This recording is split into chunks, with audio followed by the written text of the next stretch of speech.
മുഖ്യമന്ത്രി പറയാതെ പോലും പ്രകോപിതനായിരിക്കുന്നു, ഈ കാര്യങ്ങളെല്ലാം പറയാൻ നിർബന്ധിതനായിരിക്കുന്നു എന്ന് എ കെ ആന്റണി പറയുന്നത് അസത്യമോ അർത്ഥസത്യമോ മാത്രമാണ്. അപ്പോൾ എന്തുകൊണ്ട് അദ്ദേഹം ഇന്ന് പിന്നെ ഇങ്ങനെ ഒരു ന്യായം പറഞ്ഞുകൊണ്ട് ഈ കാര്യങ്ങൾ വിശദീകരിക്കാൻ നിർബന്ധിതനായി? കൂടാതെ അരുൺ പറഞ്ഞ് അവസാനിപ്പിച്ചൊരു കാര്യമുണ്ടല്ലോ, പോലീസിൻ്റെ അതിക്രമങ്ങൾ നടന്ന കാലമേത്, പോലീസ് ഏതെങ്കിലും തരത്തിൽ വഴിവിട്ട് പ്രവർത്തിച്ചിട്ടുണ്ടെങ്കിൽ ആ പോലീസിന് നടപടി നേരിടേണ്ടി വന്ന കാലമേത്? ഇത് രണ്ടുമാണ് മുന്നിലുള്ള ചോദ്യം. അപ്പോൾ ആദ്യത്തതിൽ നിങ്ങളെ പ്രതിരോധത്തിലാക്കിക്കൊണ്ടാണ് ഇന്നലെ മുഖ്യമന്ത്രി അടക്കം സംസാരിച്ചത്. ഇന്ന് എ കെ ആന്റണി മുന്നോട്ട് വെച്ച പ്രതിരോധം ദുർബലമായിരുന്നില്ലേ? ഇന്നലെ എന്താണോ സർക്കാർ അല്ലെങ്കിൽ മുഖ്യമന്ത്രി അടക്കമുള്ളവർ പറഞ്ഞത് അതിന് കുറെ കൂടെ പിൻബലമാകുന്ന തരത്തിൽ നിങ്ങളുടെ വാദത്തെ ദുർബലമാക്കുന്ന ഒന്നായോ ഇന്നത്തെ ആന്റണിയുടെ പ്രതികരണം? ശ്രീ വേണു, അതിൽ ഒന്നാമത്തെ കാര്യം, ഇന്നലെ പ്രതിപക്ഷം സഭയിൽ അടിയന്തര പ്രമേയം കൊണ്ടുവരാനുള്ള കാരണം എന്താ? 2023 കുന്നംകുളത്തെ യൂത്ത് കോൺഗ്രസിന്റെ മണ്ഡലം പ്രസിഡന്റായിരുന്ന സുജിത്തിന് പോലീസിന്റെ കസ്റ്റഡിയിൽ വെച്ച് അതിക്രൂര മർദ്ദനമേറ്റു എന്നുള്ളതിന്റെ സംസാരിക്കുന്ന തെളിവുകൾ, ദൃശ്യങ്ങളടക്കം പുറത്തു വന്നു.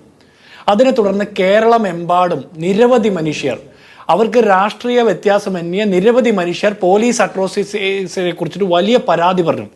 ഈ സമയത്ത് എവിടെയെങ്കിലും കേരളത്തിലെ മുഖ്യമന്ത്രിയോ CPM-ന്റെ ഉത്തരവാദിത്തപ്പെട്ട ഒരു നേതാവോ സംസാരിച്ച് നമ്മൾ കണ്ടോ? ഇല്ല. അതുകൊണ്ട് തന്നെയാണ് ഈ നാട്ടിലെ സാധാരണക്കാർക്ക് വേണ്ടിയിട്ടാണ്, യൂത്ത് കോൺഗ്രസിന്റെ മണ്ഡലം പ്രസിഡന്റിന് വേണ്ടി മാത്രമല്ല, കർണക്കുറ്റിക്ക് അടികിട്ടിയ CPM-ന്റെ ലോക്കൽ സെക്രട്ടറിക്കും തല്ല് കിട്ടിയ SFIയുടെ ജില്ലാ പ്രസിഡന്റിനും ഇടികൊണ്ട് മരിച്ചു എന്ന് പറയുന്ന ഏരിയ DYFIയുടെ വില്ലേജ് സെക്രട്ടറിക്കും അടക്കമുള്ള ആളുകൾക്ക്, മേഖലാ സെക്രട്ടറിക്ക് അടക്കമുള്ള ആളുകൾക്ക് വേണ്ടിയിട്ട്, കേരളത്തിലെ മുഴുവൻ മനുഷ്യർക്കും വേണ്ടിയിട്ടാണ് പ്രതിപക്ഷം അടിയന്തര പ്രമേയം കൊണ്ടുവന്നത്. ആ വിഷയങ്ങളെ അതേ അർത്ഥത്തിൽ തന്നെ അതേ രീതിയിൽ നേരിട്ട് മറുപടി പറയാൻ കേരളത്തിലെ ആഭ്യന്തര വകുപ്പ് മന്ത്രിക്ക് സാധിച്ചോ? സാധിച്ചില്ല. പകരം നരേന്ദ്രമോദി ചെയ്യുന്ന ഒരു വാട്ടർ ബോട്ടിൽ തിയറി ഉണ്ട്. നെഹ്റുവിന്റെ കാലം തുടങ്ങി 2014 വരെ ഈ രാജ്യം ഭരിച്ച മുഴുവൻ ആളുകളും മോശക്കാരാണ്.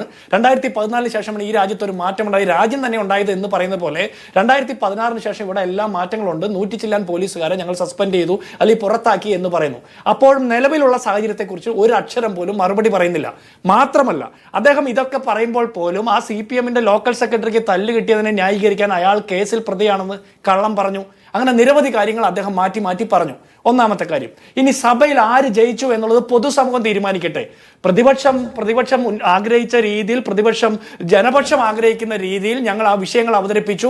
ജനങ്ങൾ ഇതെല്ലാം കണ്ടുകൊണ്ടിരിക്കുന്നു എന്നുള്ള പൂർണ്ണ ബോധ്യം ഞങ്ങൾക്കുണ്ട്. അപ്പൊ ആര് ജയിച്ചു തോറ്റു എന്നുള്ളതല്ല, ജനങ്ങൾ ഈ വിഷയം കൃത്യമായി മനസ്സിലാക്കുന്നു എന്നുള്ളതാണ് ഞങ്ങളുടെ ബോധ്യം. ഒന്നാമത്തെ കാര്യം. ഇനി രണ്ടാമത്തത്, ഈ EMS-ന്റെ കാലത്ത് സമരം ചെയ്യുന്ന ആളുകളെ വെടിവെച്ച് കൊല്ലുമായിരുന്നു അരുൺകുമാറെ, EMS-ന്റെ കാലത്ത്. അപ്പോൾ ഇന്ന് പിണറായി വിജയൻ വെടിവെക്കാത്തത് എന്തുകൊണ്ട്? അപ്പോൾ വെടിവെച്ചുകൂടെ എന്ന് നിങ്ങൾക്ക് ചോദിക്കാമല്ലോ. ഇനി നിങ്ങൾ മുത്തങ്ങയെ കുറിച്ചിട്ട് പറഞ്ഞു, അല്ലെങ്കിൽ ശിവഗിരിയെ കുറിച്ച് പറയുന്നു. ഇവിടെ ഒരു പ്രശ്നമുണ്ട്. ഭീമാപ്പള്ളി വെടിവെപ്പ് നടക്കുമ്പോൾ VS അച്യുതാനന്ദനായിരുന്നു കേരളത്തിന്റെ മുഖ്യമന്ത്രി. 4 മനുഷ്യർ വെടികൊണ്ട് മരിച്ചിട്ടുണ്ട്. അപ്പോൾ അതെങ്ങനെയാണ്? അപ്പോൾ ഒരു കലാപം ഉണ്ടാകുമ്പോൾ കലാപം അടിച്ചമർത്തലിന്റെ ഭാഗമായിട്ടൊക്കെ ചിലത്തിൽ പോലീസിന്റെ ബലപ്രയോഗം നടക്കും. അതിന്റെ ഭാഗമായിട്ട് മനുഷ്യർ വെടികൊണ്ട് മരിക്കുന്നത് ശരിയാണെന്ന് പറയുന്ന കോൺഗ്രസ് അല്ല ഞങ്ങൾ. മുത്തങ്ങയിൽ ആ ജോഗി എന്ന് പറഞ്ഞ ആദിവാസി യുവാവ് മരണപ്പെട്ടതും അതുപോലെ ഒരു പോലീസ് ഉദ്യോഗസ്ഥൻ മരണപ്പെട്ട സാഹചര്യം, അതൊരു ദുരന്ത സമാനമായ സാഹചര്യമാണ്. ഒരു ജനാധിപത്യ സംസ്കാരത്തിൽ നമുക്ക് ഉണ്ടാകാൻ പാടില്ലാത്ത ദുഃഖകരമായ ഒരു പൊതുവായിട്ട് പറഞ്ഞു പോവുകയല്ല. അതുകൊണ്ട് ഞാൻ സ്പെസിഫിക് ആയി തന്നെ ചോദിക്കുന്നു, ഇന്നലെ മുഖ്യമന്ത്രി മുത്തങ്ങയും ശിവഗിരിയും പറഞ്ഞിട്ടില്ല. പിന്നെ എന്തുകൊണ്ട് അതിൽ പ്രകോപിതനായി അടുത്ത നിയമസഭാ തെരഞ്ഞെടുപ്പിന് ശേഷം മാത്രം പറയാൻ ബാക്കി വെച്ചിരുന്ന കാര്യങ്ങൾ ഇപ്പോൾ പറയുന്നു എന്ന് ആന്റണി പറയുന്നു? അല്ല വേണു, ഇതിലൊരു പ്രശ്നമുണ്ട്. മുഖ്യമന്ത്രി പറഞ്ഞില്ലെങ്കിലും CPM-ന്റെ ഒരുപാട് നേതാക്കന്മാർ പറഞ്ഞല്ലോ, ഒരുപാട് നേതാക്കന്മാർ പറഞ്ഞില്ലേ? ആന്റണിയെ പോലെ ഒരാൾ, 21 വർഷം കാത്തിരുന്ന ഒരാൾ, ഈ പറയുന്ന ഭരണപക്ഷ ബെഞ്ചിലെ ആരെങ്കിലുമൊക്കെ അദ്ദേഹത്തിന്റെ ഭരണകാലത്തെക്കുറിച്ച് പറഞ്ഞതിനെ പറ്റി ഉടൻ തന്നെ വാർത്താസമ്മേളനം നടത്തി പ്രതികരിക്കും എന്ന് കരുതാൻ ന്യായമുണ്ടോ ജിൻഡോ? എത്ര നാളിന് ശേഷമാണ് എ കെ ആന്റണി മാധ്യമങ്ങളെ കാണുന്നത്?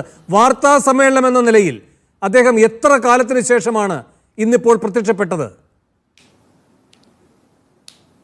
അല്ല വേണു, അദ്ദേഹം പ്രത്യക്ഷപ്പെടുന്നതിന്റെ, കേരളത്തിന്റെ മുഖ്യമന്ത്രി വാർത്ത ഒരു അക്ഷരം പറഞ്ഞില്ലല്ലോ മാധ്യമങ്ങളുടെ മുമ്പിൽ ഇത്രയും ദിവസമായിട്ട്. അപ്പോൾ എ കെ ആന്റണി മാധ്യമങ്ങളുടെ മുമ്പിൽ വന്ന് വാർത്താ സമ്മേളനം നടത്താത്തതിനെ കുറിച്ച് നമ്മൾ ആശങ്കപ്പെടേണ്ട. അദ്ദേഹത്തിന്റെ ആരോഗ്യം, അദ്ദേഹത്തിന്റെ സാഹചര്യം ഒക്കെ വെച്ചിട്ട് അദ്ദേഹത്തിന് സൗകര്യമുള്ളപ്പോൾ അദ്ദേഹത്തിന്റെ സൗകര്യപ്രദമായിട്ട് അദ്ദേഹം വാർത്താ സമ്മേളനം നടത്തട്ടെ. അതിന്റെ കാരണമായി പറയുന്നത് ഇന്നലെ ശിവഗിരിയും ഈ പറയുന്ന മുത്തങ്ങയും വീണ്ടും ഉയർന്നു വന്നു എന്നാണ്. അവിടെയാണ് അരുൺ പറയുന്നത് മുഖ്യമന്ത്രി അങ്ങനെ പറഞ്ഞിട്ടില്ല. ഈ മുഖ്യമന്ത്രി പറയുന്നത് മാത്രമാണോ കേരളത്തിൽ CPM-ന്റെ ധാരണ? അപ്പൊ ഈ CPM നേതാക്കന്മാർക്ക് ഒരു റൈറ്റും ഇല്ലേ പറയാനായിട്ട്? താങ്കളുടെ പ്രതിപക്ഷ നേതാവ് പല സന്ദർഭങ്ങളിലും പല മന്ത്രിമാരും നേരിട്ടുള്ള സംവാദത്തിന് തയ്യാറാണ് എന്ന് പറയുമ്പോൾ പറഞ്ഞിട്ടുള്ള മറുപടി എന്താണ്?